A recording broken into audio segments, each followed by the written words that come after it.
আসসালামু আলাইকুম ওয়া রাহমাতুল্লাহি ওয়া বারাকাতুহু। আলহামদুলিল্লাহি রাব্বিল আলামিন ওয়া সলাতু ওয়া সালামু আলা সাইয়্যিদিল মুরসালিন ওয়া আলা আলিহি ওয়া আসহাবিহি আজমাইন।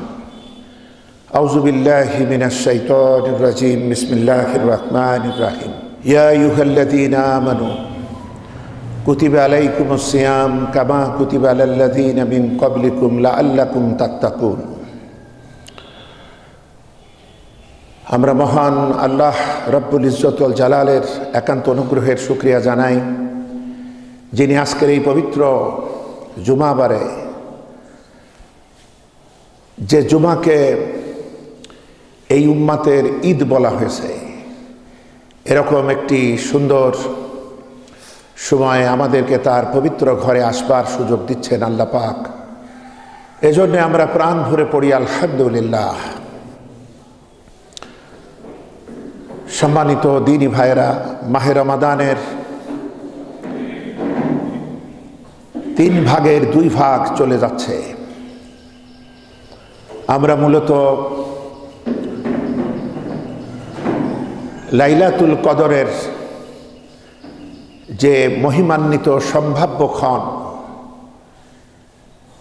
আমরা এর কাছাকাছি অথবা এর মাঝেই পৌঁছে গেছি আলহামদুলিল্লাহ। মহানবী তিনি পবিত্র এই মহিমান্বিত রাতটির অনুসন্ধানে মাহে রমাদানের শেষ দশক তিনি ইতেকাফ করতেন।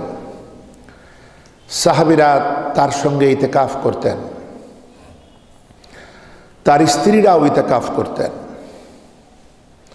সবারই লক্ষ্য ছিল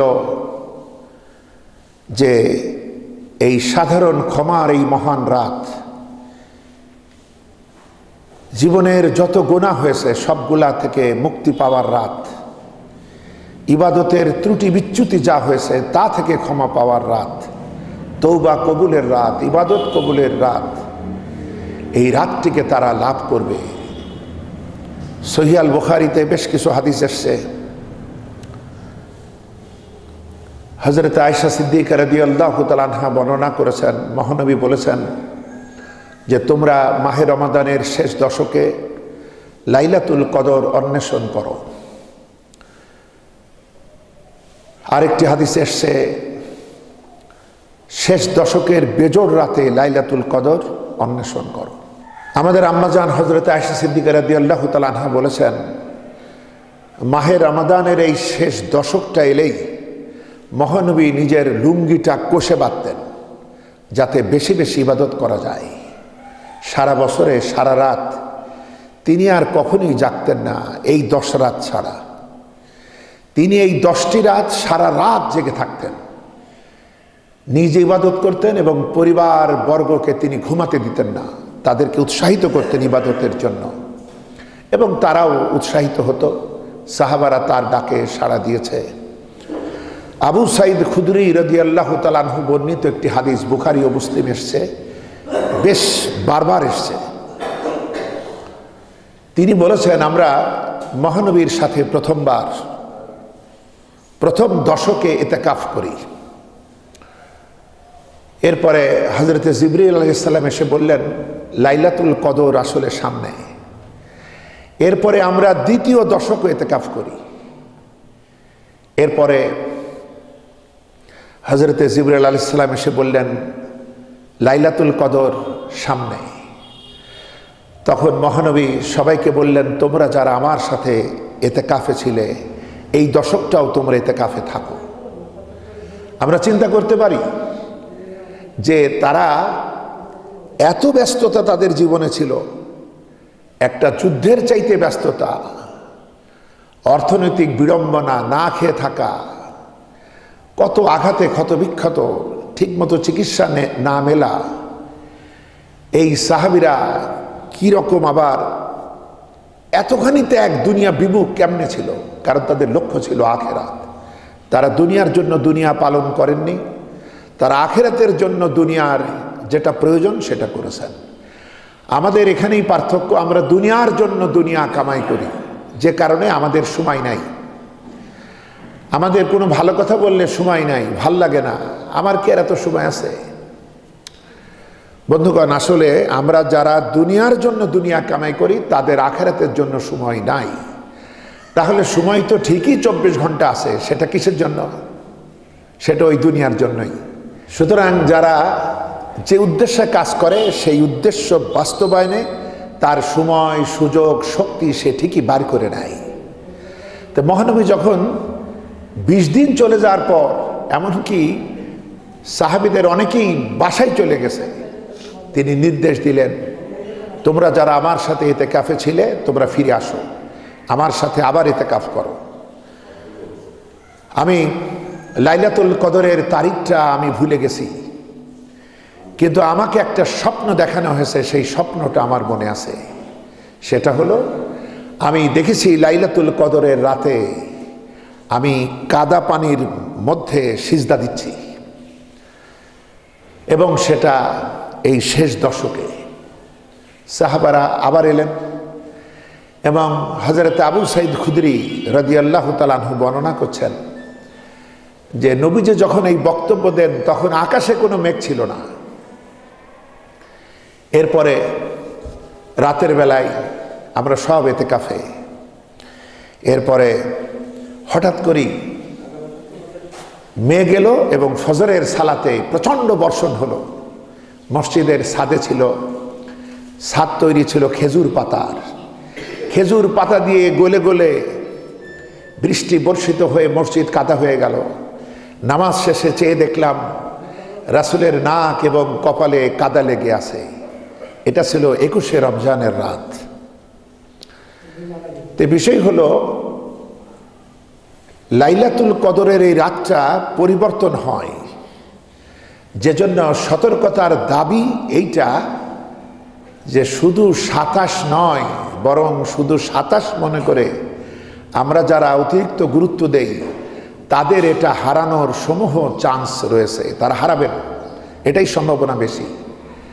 এবং এত ব্যস্ততম মানুষ, 12.5 লক্ষ বর্গ মাইলের যিনি প্রেসিডেন্ট, কে আসছে, কে যাচ্ছে, কে শত্রুতা করতে চায়, কে যুদ্ধ করতে চায়, কোথায় কি প্রবলেম, সব যিনি নখদর্পণে রাখছেন, সেই মানুষটা এই 10 দিনে থেকে এটা তো খামাখা করেন নাই। এর মাধ্যমে গোটা উম্মার দায়িত্ব তিনি মাথায় নিয়েছেন। যারাই লিডার হবেন তাদের এই দায়িত্ব পালন করতে হবে। আমাদের দেশে ইতিকাফের ব্যাপারে সবচেয়ে দুর্ভাগ্যজনক, যার কোনো কাজ নেই সে ইতিকাফে ঢোকে, কিন্তু আসলে যে নেতৃত্ব দেয় তাকে থাকতে হবে। যে জন্য তো ইতিকাফের ফজিলতটা এই জন্য যে কিছু লোক করলে সবাই মাপ পায়। সেই কিছু লোক কারা? সেগুলো তো লেজ বিশিষ্ট লোক হলে হবে না, মাথাওয়ালা লোক হইতে হবে। এইগুলা নিয়ে আমাদের ভাবনা চিন্তা করা দরকার। এই কথাগুলো সাহস করে আজকে আলেমরা বলেন না, এটাও আমাদের এক দুর্ভাগ্য। আজকে যে কঠিন পরিস্থিতির সামনে দিয়ে আমরা যাচ্ছি, আজকের জুমায় এত নানাবিধ কথা বলতে হবে, আমি নিজেই হয়রান পেরেশান কিভাবে গুছায়ে একটা নির্দিষ্ট সময়ের মধ্যে এই কথাগুলো বলবো। শুধু এই বছর না, প্রতি বছরই মাহে রমাদানকে বেছে নিয়ে গোটা বিশ্বের সর্বনিকৃষ্ট অভিশপ্ত মানব সন্তান ইহুদিরা আমাদের মাসলুম ভাই বোন ফিলিস্তিনে, গাজাতে যারা বাস করেন, তাদের উপরে নির্মম পৈশাচিক হামলা চালায়। এটা শুধু এইবার না, প্রতিবারই। আমরা যেহেতু 17ই রমাদান বদর যুদ্ধের বিজয় নিয়ে গর্ব করি, ওরা 17ই রমজানেই এবার হামলা করেছে। আমরা লাইলাতুল কদরে আল্লাহর রহমত আসে, মুক্তির ফয়সালা নিয়ে আমরা গর্ব করি। আমাদের এই বিশ্বাসকে খতম করার জন্য তারা বছর বছর এই মাহে রমাদানের শেষ দশকে হামলা করে। আমরা মাহে রমাদান সর্বশ্রেষ্ঠতম মাস বলে গৌরব করি। এটা তাকওয়ার মাস, এটা আল্লাহ ভীতির মাস, সমস্ত সৃষ্টি থেকে ভীতি মুক্ত হওয়ার মাস। সুতরাং তারা মাহে রমজানকে বেছে নেয়। বন্ধুগণ, আমাদের কত রকমার ইফতার, কিন্তু সারা পৃথিবীতে আমাদেরই এই একটা এলাকায় আমাদের ভাই বোন, যাদের নামটাও সুন্দর করে ফেসবুকে নেওয়া যায় না, তাহলে ফেসবুকটাও আটকে দেয়। এটা ওইভাবে ছড়ায় না। কি দুর্ভাগ্য আমাদের। তে সেই গাজা, সেই ফিলিস্তিন, তাদের রোজা আছে কিন্তু সাহারিও নাই, ইফতারও নাই। আর আমাদের সব আছে। এরপরও আমরা কতটুকু যত্ন দিয়ে এই সিয়াম সাধনা করি, কতটুকু আন্তরিকতা দিয়ে এই সিয়াম সাধনা করি। যাদের দিলে তাকওয়া আছে তারা ভয় পাবে কেন? মাত্র গুটি কয়েক জনগোষ্ঠী, এই অভিশপ্ত জাতি, আমাদের মহাত্মনেরা, আমাদের সম্মানিত ব্যক্তিবর্গ, আমাদের পূজনীয়, আমাদের মাননীয় বরণীয় আরব জাহান, যারা আমাদের কিছু কিছু মানুষকে বাছাই করে নিয়ে হজ করায়, উমরা করায়, আর তাদের কিছু টাকা পয়সা জায়নামাজ আর তাসবিহ দেয়, এগুলো পেয়ে আমাদের ওই লোকগুলো আর কথা বলে না, তাদের সমালোচনা করে না। তারা শুধু গুণগানই গাইতে থাকে। তাদের বিরুদ্ধে কোনো কথা বলার উপায় নাই।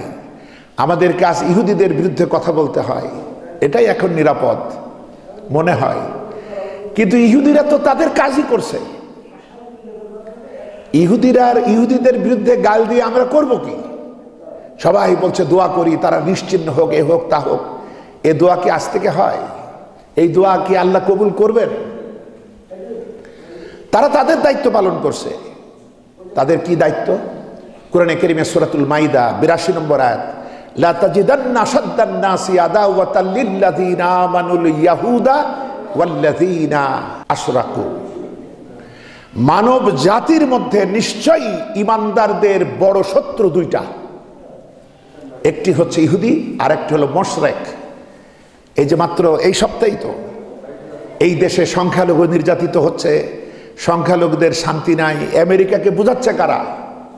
প্রতিবেশী দেশের এক মুশরিক নারী, যে কোনোভাবেই হোক সে আজ সব থেকে বৃহত্তম শক্তিধর পরাশক্তি দেশের গোয়েন্দা বিভাগের প্রধানের দায়িত্ব পালন করছেন, এবং যিনি দেশের প্রেসিডেন্ট তার পাশে আছেন যিনি, তিনি আর দেশ পান না। এই মাহে রমাদানে ওই মুশরিকরা মসজিদে হামলা করছে, মুসলমানদেরকে শহীদ করছে, মসজিদ তালাবদ্ধ করছে, ত্রিপল দিয়ে বন্ধ করে ঢেকে দিয়েছে, প্যাকেট করে ফেলেছে মসজিদগুলা। আওরঙ্গজেব রাহমাতুল্লাহ আলাইহে, যিনি মোগল সম্রাটদের মধ্যে আল্লাহর ওলি ছিলেন, তার বিরুদ্ধে তার চরিত্রকে কলঙ্কিত করে অসংখ্য জীবনী লেখা হয়েছে। এমনকি এখন তার কবরটাও যাতে এখানে না থাকে, যেখানে আছে এখান থেকে সরানোর চক্রান্ত চলছে। নানা রকম ইস্যু তৈরি করছে। কারা করছে? মুশরিকরা। বাংলাদেশের বিরুদ্ধে ষড়যন্ত্র কারা করছে? মুশরিকরা। বিশ্ব মুসলমানদের বিরুদ্ধে ষড়যন্ত্র কারা করছে? ইহুদিরা। সুতরাং এটা জাজল্যমান সত্য, নতুন করে কিচ্ছু বোঝাবার না। যত গালি আমরা তাদের দিছি, আল্লাহর আকাশ বাতাস ভারী হয়ে গিয়েছে। কিন্তু যত গালি দিয়ে আমরা সময় নষ্ট করছি, আমরা নিজেদেরকে তৈরি করার জন্য সময় নষ্ট করিনি। আপনি আমারে দেখান, যদি আপনার জানা থাকে এমন কোনো সিরাত গ্রন্থ, এমন কোনো হাদিস গ্রন্থ, যেখানে আমাকে দেখান যে মক্কার কুরাইশেরা, যে কাফেরেরা এত অত্যাচার করেছে সাহাবীদের উপরে। সেই কুরাইশদের উপরে রাসূলুল্লাহর একটা অভিশাপ দেখেন, আমার সাহাবীদের গালিগালাজ দেখেন। আর আমরা এই গালিগালাজ করি, অভিশাপ দিয়ে আমাদের নেক আমল আমরা করি। হজে যত মুসলমান যায় তার থেকে বেশি মাহে রমাদানে উমরায় যায়। ওরা চোখের পানি ফেলে, ওরা কাঁদে, ওরা সব দোয়া করতেছে। এই দোয়া তো রাসূলুল্লাহ আমাদের শেখাননি। রাসূলুল্লাহ কোন দোয়া শিখিয়েছেন? রাসূলুল্লাহ খবর পেলেন দুইটা কাফেলা তার মুখোমুখি। একটা কাফেলা আবু সুফিয়ানের কাফেলা, যেটা মাহে রমাদানে আসছে সিরিয়া থেকে ব্যবসা করে বিপুল সম্পদ নিয়ে। আর একটি কাফেলা মক্কা থেকে আবু জেহেলের নেতৃত্বে ছুটে আসছে মদিনাকে পৃথিবীর মানচিত্র থেকে মুছে ফেলার জন্য। নবীজি প্রস্তুতি নিলেন, সাহাবীদেরকে ডেকে বললেন, শোনো আমার সাহাবারা, আল্লাহ রাব্বুল আলামিন আমার সাথে ওয়াদা করেছেন এই দুইটা কাফেলার একটা তোমরা পাবে। তো তোমরা কোনটা চাও? মানুষ তো স্বভাবতই দুর্বল। বেশিরভাগ সাহাবা মত দিলেন আবু সুফিয়ানের বাণিজ্য কাফেলা, কারণ ওইটা দখল করতে পারলে প্রায় 50,000 আশরাফি স্বর্ণমুদ্রার মতো সম্পদ নিয়ে আবু সুফিয়ান এগিয়ে আসছে অল্প কিছু লোক নিয়ে। সুতরাং এইটা আমরা দখল করি। নবীজি এটা পছন্দ করলেন না। এটা সাধারণ জ্ঞান যে ওইটা দখলের পর ওরা তো থেমে থাকবে না, ওদের তো আরো রাগ হবে ভীমরুলের চাকে ঢেল মারার মতো। এরপরে তো ওরা হামলা করলে তোমরা টাকা রাখতে পারবা? আল্লাহ তো যে কোনো একটা তোমারে দেবে। রাসূলুল্লাহ বললেন তোমরা পরামর্শ দাও। সাহাবারা বুঝতে পারলেন আমাদের এই পরামর্শ মহানবীর পছন্দ হয় নাই।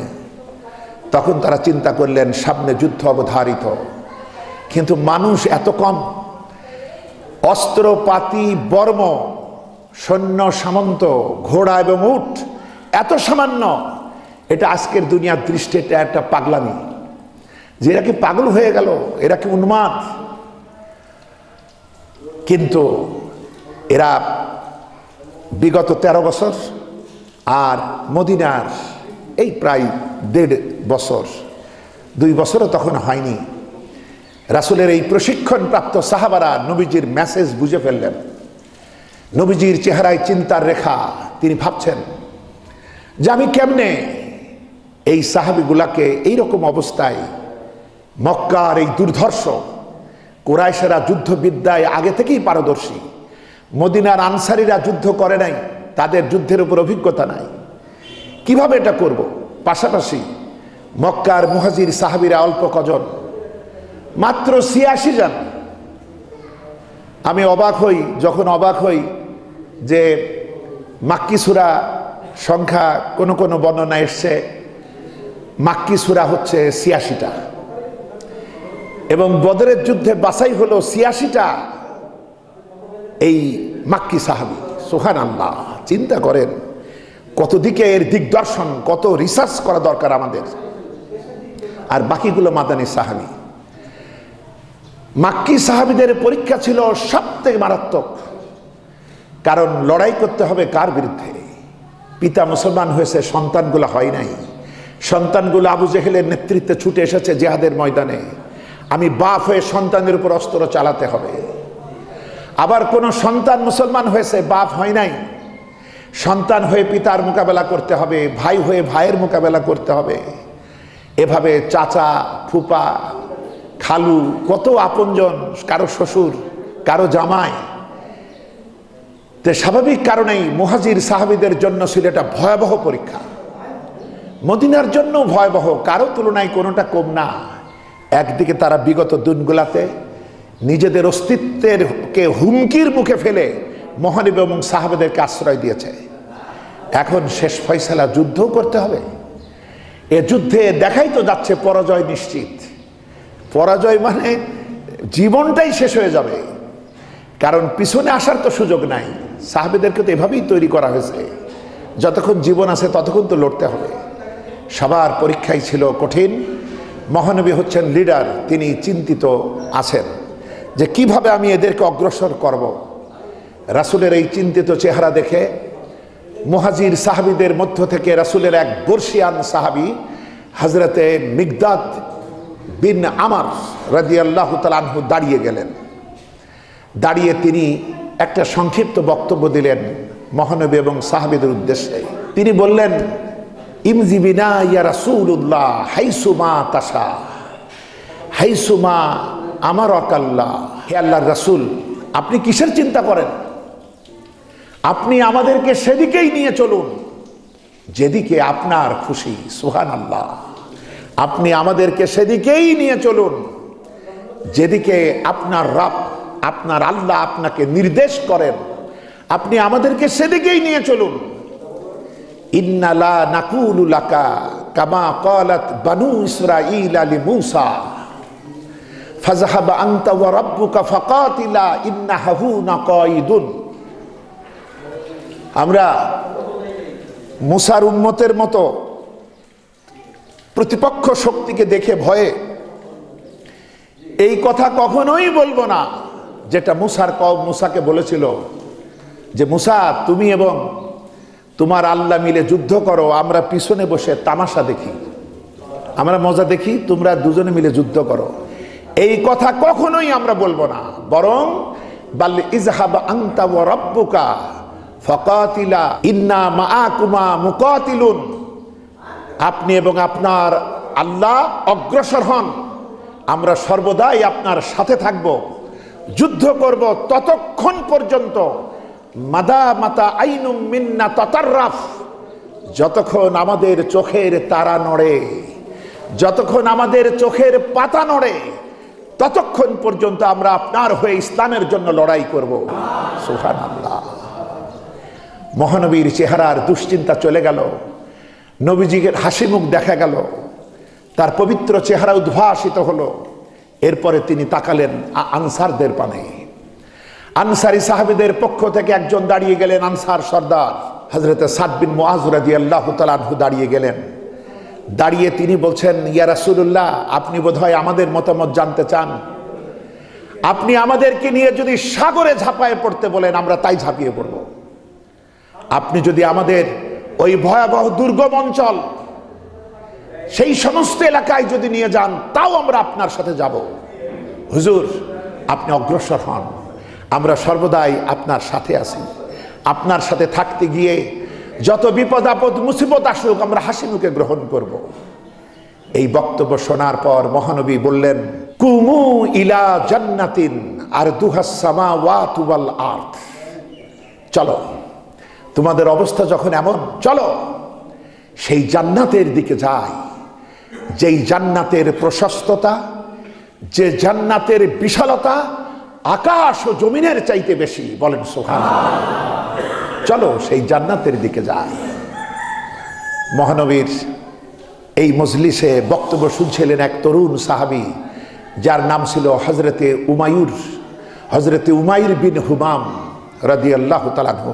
তরুণ সাহাবী, তার হাতে ছিল বেশ কটা খুরমা। তিনি তার ব্যাগ থেকে বার করে খুরমা চিবাচ্ছিলেন, আর এই অবস্থা তিনি দেখছিলেন আর বক্তব্য শুনছিলেন। তার কানে যখন মহানবীর এই কথা ঢুকলো, তখন তিনি বলছেন, ওয়াকালা বাখ বাখ, বাহ, কি চমৎকার কথা বললেন হে আল্লাহর রাসূল। জান্নাতুন আরদুহাস সামাওয়াত ওয়াল আরদ, এমন জান্নাত পাবো যে জান্নাত আকাশ ও জমিনের মতো বড়, বা আকাশ ও জমিনের চাইতে বিশাল, এমন জান্নাত পাবো। তাহলে তো লাউ কুনতা হাইয়ান, আমি যদি এই খুরমাগুলো খাইতে থাকি, একটা লম্বা হায়াতের প্রয়োজন।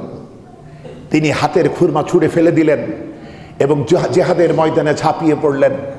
বদর যুদ্ধের পর যখন সাহাবীদের এই লাশগুলা বাইর করা হলো, এর মধ্য থেকে হযরতে উমাইর বিন হুমাম এর রক্ত ভেজা শহীদ লাশটাকে সাহাবারা রাসূলুল্লাহকে চিনাই দিল, হে আল্লাহর রাসূল, এই সেই উমাইর, আপনি যখন জান্নাতের সুসংবাদ দিচ্ছিলেন, তখন এই কথা শোনার পর সে এত প্রচন্ড খুশিতে হাতের খুরমা ছুঁড়ে ফেলে দিয়েছিল যে খুরমা সব খাইতে গেলে একটা সময় লাগবে বেশি, আমার তো বেহেশতে যাওয়া দেরি হয়ে যাবে, এই বলে সে ফেলে দিছিল।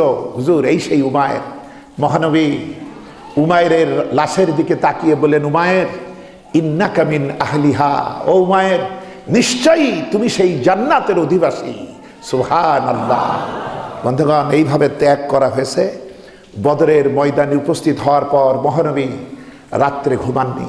আল্লাহ পাক কোরআনে কারীমে সূরা আনফাল চুলচেরা বিশ্লেষণ, এখান থেকে শিক্ষা কি, এগুলো আল্লাহ পাক সূরা আনফালের মধ্যে তুলে ধরেছেন। মুসলমানদের তৈরি করার জন্য কি কি ভুল ছিল, কি কি দুর্বলতা ছিল, সেগুলা থেকে কিভাবে ওভারকাম করা যায়, এবং মুসলমানদের করণীয় কর্তব্য কি, এবং ইসলামী জিহাদ যুদ্ধের মূলনীতি কি, সব কিছু আনফালের মধ্যে আল্লাহ পাক বর্ণনা করে সাহাবীদেরকে সূরা আনফাল উপহার দিয়েছেন।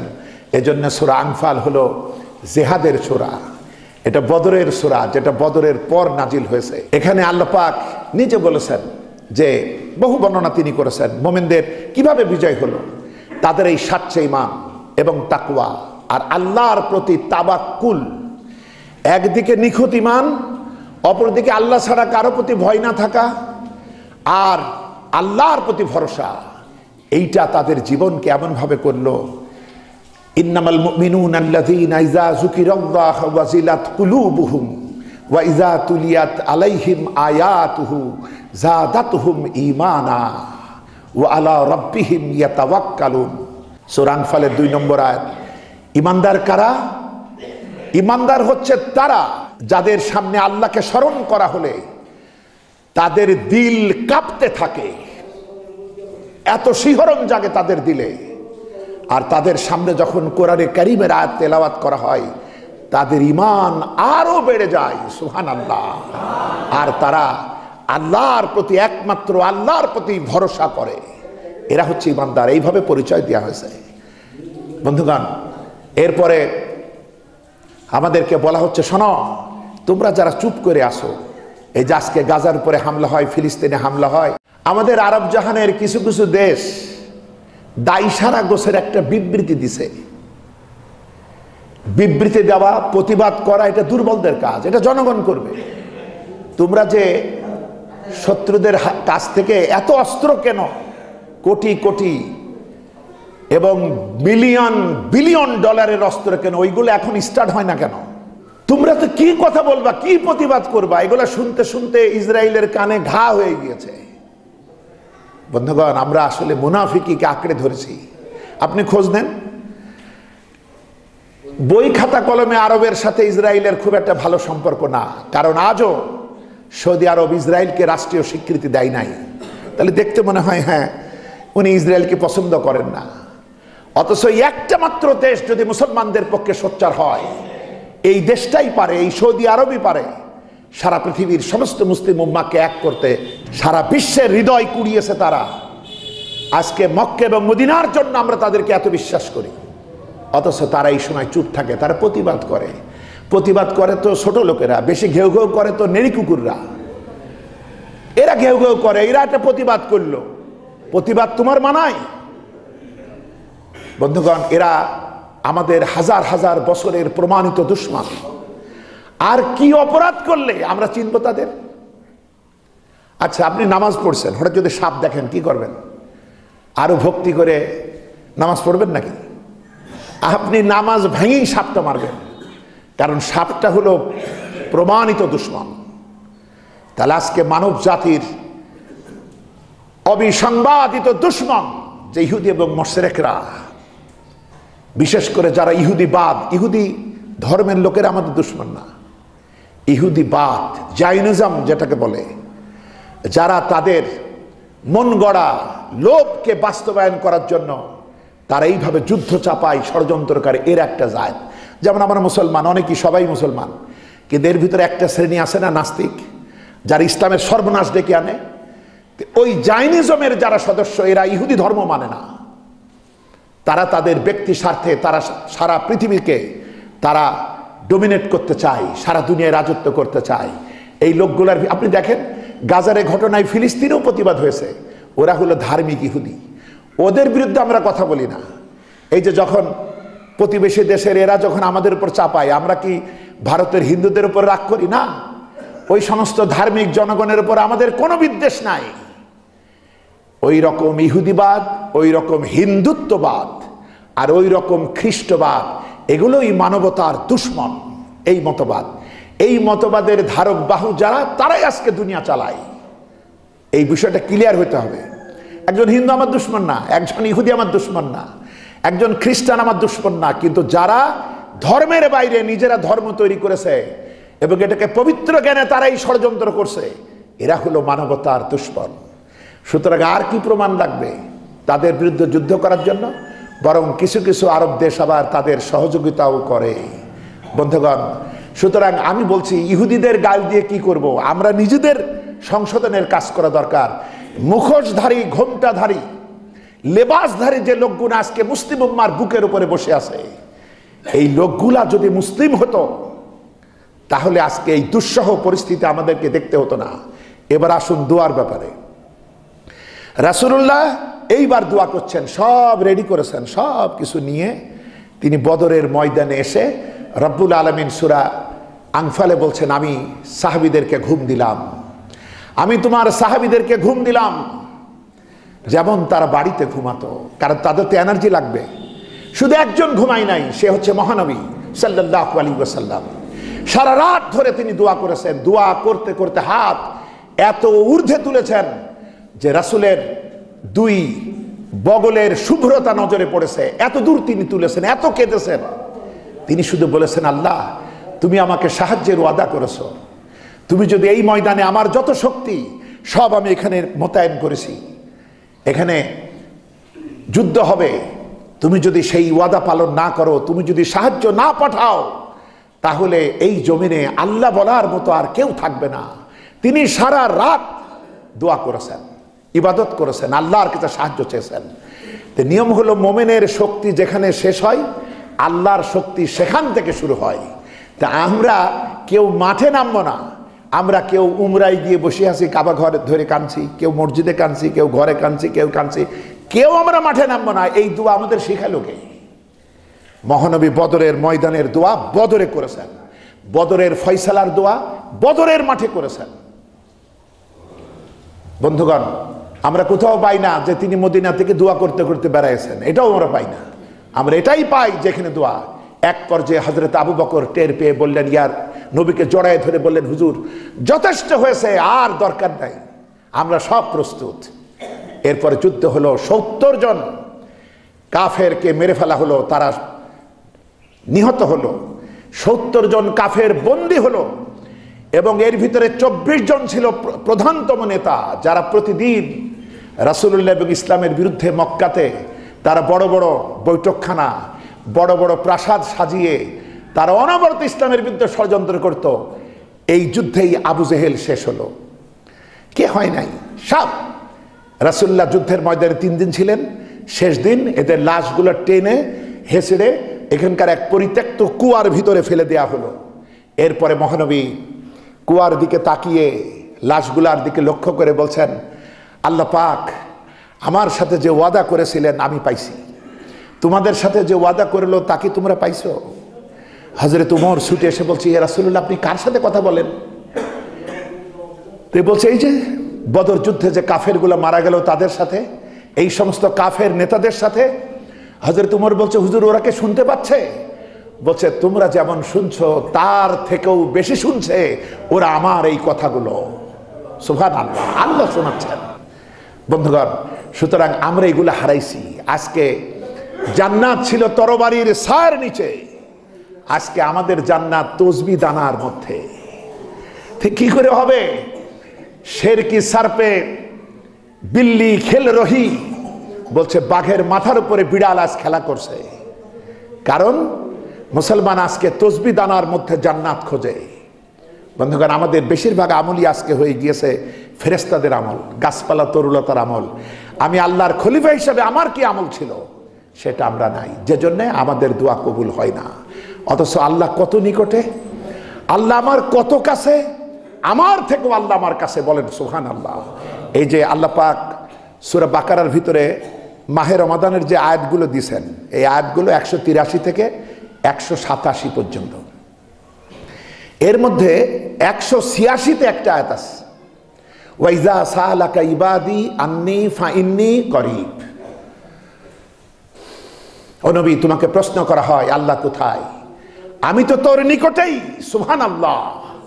কোরআনে কারীম যদি আপনি পড়েন, এই রকম ইয়াসআলুনাকা দিয়ে যত আয়াত আছে আপনি দেখবেন মাঝখানে একটা কুল আছে। যেমন সূরা বাকারার 189 নম্বর আয়াত, নবীকে প্রশ্ন করা হচ্ছে, ইয়াসআলুনাকা আনিল আহিল্লাহ। ও নবী, তোমাকে প্রশ্ন করা হয় চাঁদ বাড়ে কমে কেন, চাঁদের এই ক্রমহ্রাস ক্রমবৃদ্ধি কেন?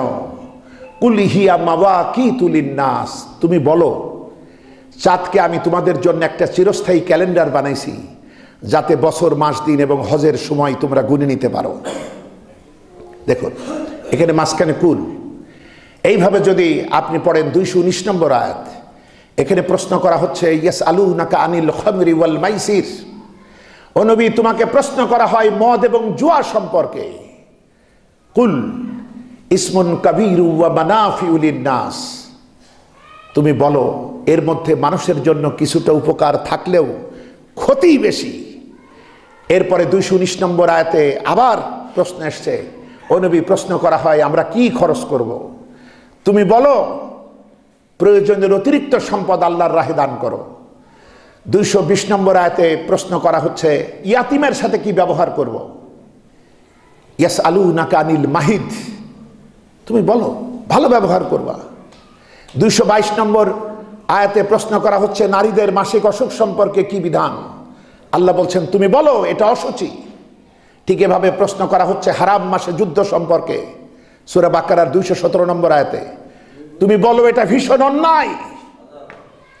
এইভাবে সূরা বানী ইসরাঈলের 85 নম্বর আয়াতে প্রশ্ন করা হচ্ছে ইয়াসআলুনাকা আনির রূহ, ও নবী তোমাকে প্রশ্ন করা হয় রূহ সম্পর্কে, কুলির রূহু মিন আমরি রব্বি, তুমি বলো এটা আল্লাহর হুকুম। এইভাবে যত জায়গায় আপনি দেখবেন যে বলা হচ্ছে নবী তোমাকে প্রশ্ন করা হয়, তুমি বলো, আল্লাহ জবাব শিখায় দেন, নবীকে বলতে বলেন। কিন্তু একটা মাত্র জায়গা 186 নম্বর আয়াত সূরা বাকারার, যেখানে কুল নাই, যেখানে বান্দা প্রশ্ন করছে আল্লাহর ব্যাপারে মনোযোগী হয়েছে যে আল্লাহ কোথায়, আল্লাহর ব্যাপারে প্রশ্ন আসছে, আল্লাহ যেন বলছেন নবী বান্দা এতক্ষণ কত কিছুর ব্যাপারে মনোযোগী ছিল, সব জবাব তুমি দিয়েছ, এখন বান্দা আমার ব্যাপারে মনোযোগী হয়েছে, আমি এত খুশি হয়েছি, এই জবাবটা তোমার দেওয়া লাগবে না, ফা ইন্নী করিব, আমি তোর সব থেকে নিকটে। সুবহানাল্লাহ। তাহলে যে আল্লাহ আমার এত নিকটে, সে আল্লাহ দোয়া শোনে না? শুনবে কেন? আমাদের তো দোয়ার যে কবুলের যে শর্ত, আমাদের যে নিজেকে তৈরি করতে হবে। তো আসলে ভাই জেহাদি জিন্দেগি, মুসলিম উম্মাকে এইভাবে চরমভাবে পিটানো, চরমভাবে অপদস্থ করা, চরমভাবে লাঞ্ছিত করার জন্যই ওরা, যাদের কাছে অনেক বড় বড় অস্ত্র, ওই রাক্ষস দানবগুলি, ওই রাঘব বোয়ালগুলি সারা জীবন উপদেশ খয়রাত করেছে, জঙ্গি, অস্ত্র রাখো না, সব নষ্ট করো, অস্ত্রই বাবা। অথচ কোরআনে কারীম আমাদেরকে অশ্ব এবং অস্ত্র প্রস্তুত রাখতে বলা হয়েছে, আমাদেরকে জিহাদের জন্য তৈরি থাকতে বলা হয়েছে। আমাদের সমস্ত ইবাদতের ভিতরে ইউনিটি। আমাদের এই যে জামাতে কেন নামাজ একা একা পড়লেই তো হতো না, কারণ এই একতাই হলো শক্তি। এই শক্তিও আমরা হারাচ্ছি, আমাদের ভিতরে আসলে আমরা এক না। অথচ সূরা এই আরাফের মধ্যে বলা হচ্ছে তোমরা পরস্পর ঝগড়া করো না, তাহলে তোমাদের শক্তি ক্ষয় হবে, তোমরা দুর্বল হবে, বরং তোমরা ঐক্যবদ্ধভাবে সবর করো, আমি তো সবরওয়ালাদের সাথেই আছি। আর যুদ্ধ করবা কতদিন? কাতিলুহুম হাত্তা লা তাকুনা ফিতনাতুন ওয়া ইয়াকুনা আদ-দীনু কুল্লুহু লিল্লাহ, সবই সূরা আনফালে। যে লড়াই করো, সংগ্রাম করো, যুদ্ধ করো ততদিন পর্যন্ত, যতক্ষণ না এই ফিতনা ফাসাদ শেষ না হয় আর আল্লাহর দ্বীন পরিপূর্ণরূপে কায়েম না হয়, ততদিন পর্যন্ত যুদ্ধ অব্যাহত রাখো। কিন্তু আমরা কাফেরের পরামর্শ মতো আমরা আজকে ধোড়া সাপ, আমরা আজকে ভেড়া। বন্ধুগণ, মুসলিম উম্মাহ আজকে আমাদের কান্নার দিন, ব্যথার দিন। আমাদের সচেতন থাকতে হবে যে আসলে আমাদের মাথায় যারা বসাই লোকগুনা হয়েছে সেবাদাস, দালাল, এবং তাদের ভিতরে প্রকৃত তাকওয়া নাই। যে জন্য মাহে রমাদানের আমাদের এই আওয়াজ প্রত্যেকটা আলেমকে তুলতে হবে। আমি এই আলমডাঙ্গার এই কর্নার থেকে কত দূর পৌঁছাতে পারবো? বিষয় হলো এই যে ইতেকাফ, প্রত্যেকটা দায়িত্বশীলকে ইতেকাফ করতে হবে, যাতে তিনি ভাবতে পারেন, চিন্তা করতে পারেন, নিজেকে গড়তে পারেন, আল্লাহর সাথে অ্যাটাচড হতে পারেন এবং সেই মহাশক্তি নিয়ে তিনি অর্জন করতে পারেন। মুসলমানেরা তো একটা দেহের মতো, এর এক জায়গায় লাগলে মাথা টের পাবে। আজকে এত বড় আঘাত লাগে, একাই ওরা মার খায় আর আমরা তাকে দেখি, আমরা ওদের লাশ গুনি। এটাই কি আমাদের দায়িত্ব? বন্ধুগণ, আজকে আমাদের তওবার ভাষা নাই, প্রতিবাদের ভাষাও নাই, কিন্তু আমাদের যার যতটুকু ক্ষমতা সচেতন হতে হবে, ইসলামের মূল দুশ্মনদেরকে চিনতে হবে। আমার আশপাশে কারা দুশ্মন তাদেরকেও আমাদের চিনতে হবে এবং আমাদের অতি দ্রুত আমাদেরকে এক হতে হবে। ইসলামই হলো আমাদের রক্ষা কবচ, ইসলামের ভিত্তিতে আমাদের এক হতে হবে, আমাদের তৈরি হতে হবে। এবং আমরা যারা দিনের দাওয়াত দিই, শুধু দুর্বল দেখে দাওয়াত দিই তাহলে হবে না। যারাই দায়িত্বশীল, আমরা যারা সচেতন, ঐক্যবদ্ধভাবে তাদেরকে দাওয়াত দেব, এই সিদ্ধান্ত নিতে হবে। আজকে আপনাদের আলমডাঙ্গা মডেল মসজিদ, এখান থেকে আজকে একটা মিছিল বের হবে। মিছিল যারাই বের করুক, যেহেতু উদ্দেশ্য ভালো, আপনাদের যাদের পক্ষেই সম্ভব তারা মিছিলে অংশ নেবেন। আল্লাহ পাক যেন কবুল করুন, আমরা বলি আমিন। তো বন্ধুগণ, যে কথা বলছিলাম, আমাদের এগুলো তো একবারে সম্ভব না, ধীরে ধীরে এগুলো মাথায় নিতে হবে এবং চেষ্টা করতে হবে। তা আপাতত যে নিয়মে ইতেকাফ হয়, এ মসজিদেও ইতেকাফ করতে হবে, সেভাবে আপনাদের প্রস্তুতি নিতে হবে যাতে আমরা 10 দিন ইতিকাফ করতে পারি। যারা খুবই ব্যস্ত তারা যেন ইতিকাফ যদি না করতেও পারেন, যারা পারবেন না তারা অন্তত বেজোড় রাতগুলোতে, আর এখন তো খুবই সহজ তাহাজ্জুদের ওয়াক্ত পাওয়া, সুতরাং তাহাজ্জুদে আল্লাহর কাছে ক্ষমা প্রার্থনা করা যায়। আল্লাহুম্মা ইন্নাকা আফুউন তুহিব্বুল আফওয়া ফাফু আন্নি, আল্লাহুম্মা ইন্নাকা আফুউন তুহিব্বুল আফওয়া ফাফু আন্নি। হে আল্লাহ, তুমি ক্ষমাশীল, নিশ্চয়ই তুমি ক্ষমাশীল, তুমি ক্ষমা করতে ভালোবাসো, তুমি আমারে মাফ করে দাও, তুমি আমাকে ক্ষমা করে দাও। আমরা বলি আমিন। সুতরাং এইভাবে আমরা প্রস্তুতি নেই, আমরা ঐক্যবদ্ধ থাকি এবং এই ইহুদিবাদ আর মুশরিক যারা, এদের ব্যাপারে আমাদের সচেতন থাকি। নানা রকমের হাবিজাবি কথা বলে আমাদের সব কিছুকে শেষ করে ফেলা হচ্ছে। আমাদের চোখ বুজে থাকার সময় নেই। শুধুমাত্র আমি আর একজন কথা বলবে তা নয়, প্রত্যেকটা লেভেল থেকে কথা হওয়া দরকার। শিক্ষকদেরকে কথা বলা দরকার, কর্মচারীদেরকে কথা বলা দরকার, কর্মকর্তাদের কথা বলা দরকার, আলেম ওলামাদের কথা বলা দরকার, ব্যবসায়ীদের কথা বলা দরকার। যারাই মুসলিম প্রত্যেকে কথা বলতে হবে। বাক স্বাধীনতার এই পরিবেশে যদি আমরা এক একজন কথা না বলে, হক কথা না বলে যদি বোবা শয়তান হয়ে থাকি, তাহলে ভাই আমাদের মুক্তি নাই। যে সমাজে সৎ কাজের আদেশ আর অসৎ কাজের নিষেধ হয় না, সে সমাজে বালা মুসিবত আজাব জালিম সব চেপে বসে। আল্লাহ পাক আমাদেরকে এই কথাগুলি মাহে রমাদানে বুঝবার তৌফিক দিন। আমরা বলি আমিন। আমরা এই আহ্বান জানিয়ে শেষ করছি। আল্লাহ হাফেজ। সালামু আলাইকুম ওয়া রাহমাতুল্লাহি ওয়া বারাকাতুহু।